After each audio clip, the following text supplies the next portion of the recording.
To create a multi-section solid, I'm go to the part design workbench. Now we are into the part design workbench. In sketch based feature, these are sketch based features you already know. Here click on the multi-section solid icon. The multi-section solid definition is open. Here give the first profile, click on the first sketch. Here you can see this section 1 and closing point is here at the top right corner. This is why, because while creating the sketch I have click on the top right corner and click on the second one. Here also the same, the closing point at the top right corner, and click on OK.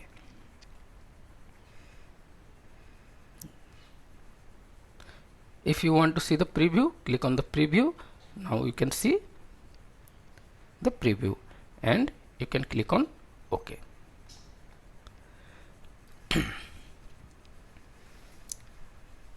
Now our multi-section solid is created.